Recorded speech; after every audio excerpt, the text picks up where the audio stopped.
nation's power. Senator, what do you mean something's going on? You've got a feeling. Tell us what you think. My feeling is that there is interstate criminal traffic being paid for across state lines, but you won't know it unless you arrest them. There are people that are on the streets. There are people that are controlling the streets.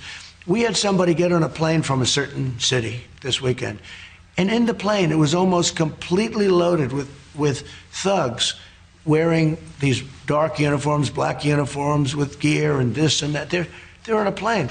I promise you that at least some of the members and the people who attacked us were not from D.C. They flew here on a plane. They've all got fresh new clothes, and they were paid to be here.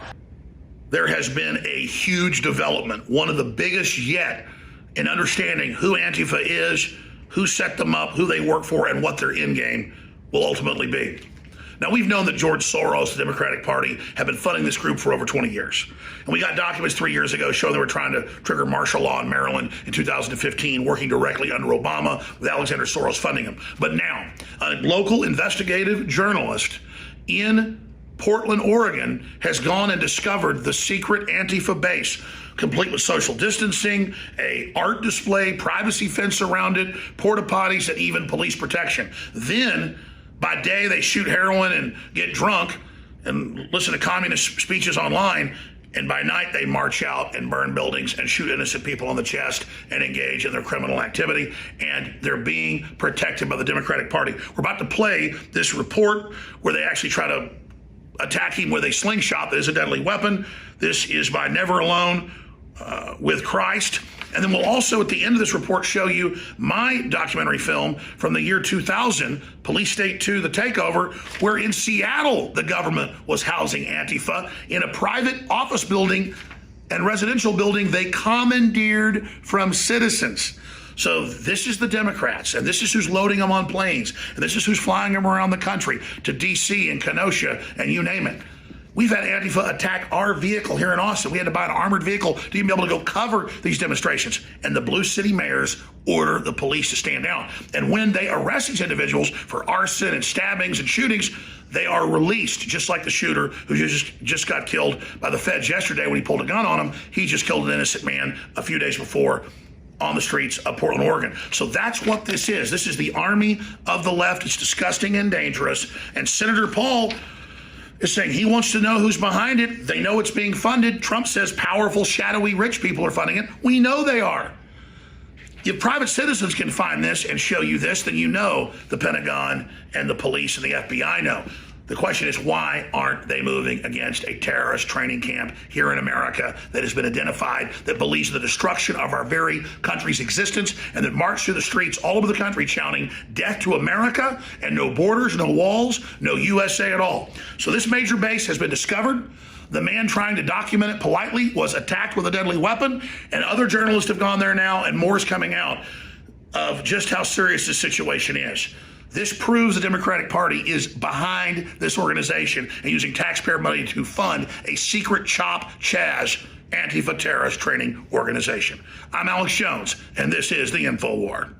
Hola, ¿cómo está, mi amigos? Welcome to my channel. I find myself currently over here close to Hawthorne Bridge, I believe it to be, right in between Hawthorne Bridge and Burnside Bridge. The bus just stopped and took off and went down that way.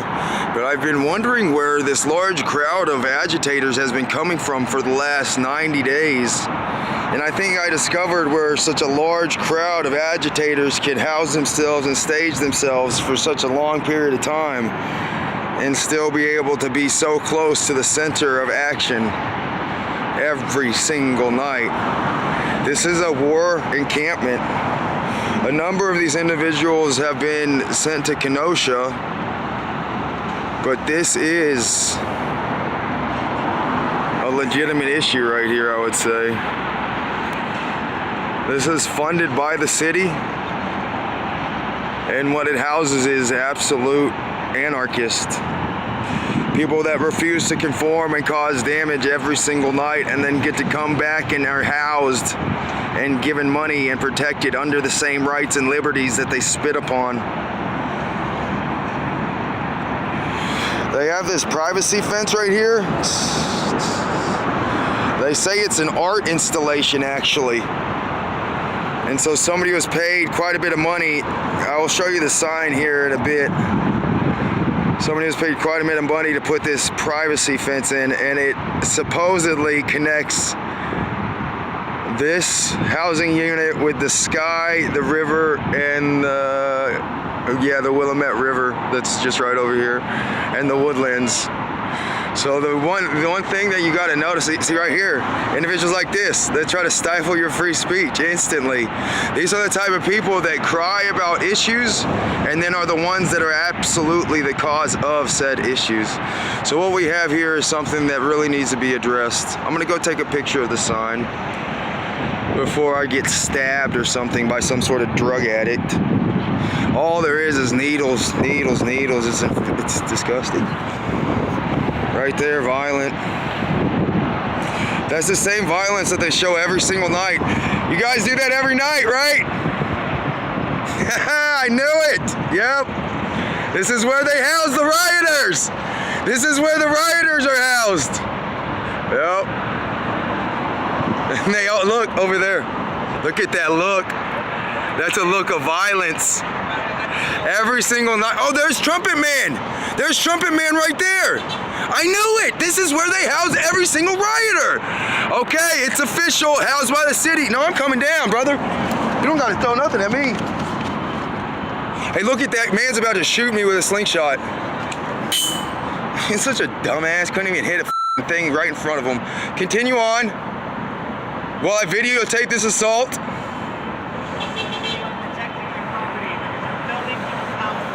No, this is where anarchists live, simpleton. There are no rules in life, simpleton. Are you not an anarchist? There are 0 rules. I am do as thou wilt is the only rule. Do as thou wilt, correct? They're just so hypocritical. They've had so much given to them of the blood, sweat, and tears of individuals. You see, police, things were meant to get out of hand, to train the public to live in a continual state of emergency. Martial law is not some Hollywood pronouncement. It's an incremental slide towards more and more control. And on a scale of 1 to 10, on the police state Richter scale, we're at a 4 or a 5 right now in America. While the labor march was large and peaceful, it was the unexpected violence that captured most of the media attention. There's 3 issues of mischaracterization that have been sort of compounded by ignorance that I really think need to be addressed. Number 1, the civil emergency was created by the police.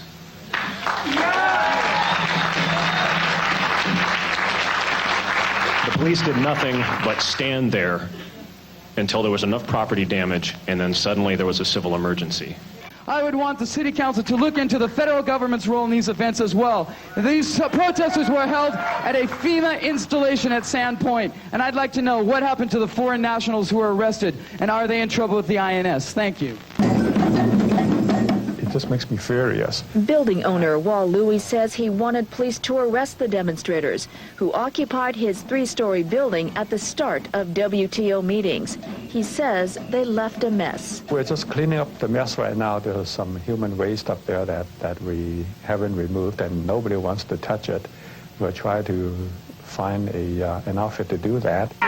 Instead of eviction, police asked housing activists to negotiate with demonstrators. Sharon Lee of the Low Income Housing Institute convinced the protesters to voluntarily leave the building, in part by offering them temporary housing in a private nonprofit shelter around the corner. I think we avoided a major confrontation. This is a failure of leadership. We're about to get to hardcore evidence proving that the Federal Emergency Management Agency, that secret government system, was actually running the show.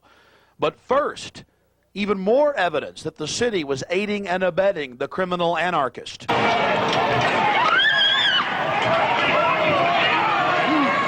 We've all witnessed the confrontations over the past few days. At times, it's hard to tell whether police are protecting citizens or threatening them. When 2 apparent Good Samaritans stop to help a fallen woman, they all get pepper sprayed. Even media members weren't spared. If you thought the anarchists who commandeered a privately owned downtown building were out of town now, well, think again. As Cairo 7 Eyewitness News reporter Christina McKenna has found out, they're still here and still living rent-free. Susan, when these anarchists moved out of the building behind me on Saturday, a lot of people thought they should have been headed to jail. Instead, it turns out a lot of them just headed around the corner, and they're now living in a building right over here where they're enjoying electricity, hot water, and heat, all rent-free. Saturday afternoon was a celebration here. 7 days after they commandeered this downtown building, anarchists walked away without a word from police. It feels to me like we won. And at least some are still winning. As part of the deal to get them to surrender this building, anarchists were offered housing just around the corner at the same price. The building is owned by the Low Income Housing Institute, a private nonprofit that is in large part funded by the city and is now working with the city to house the anarchists. First of all, with criminal trespassing, if that was me or you or the average person out in the street, we'd be in jail. John Satoli can't believe the anarchists aren't in jail now. As a lawful tenant in the building the anarchists had seized, he was locked out of his packaging and shipping business for a week during his busiest season.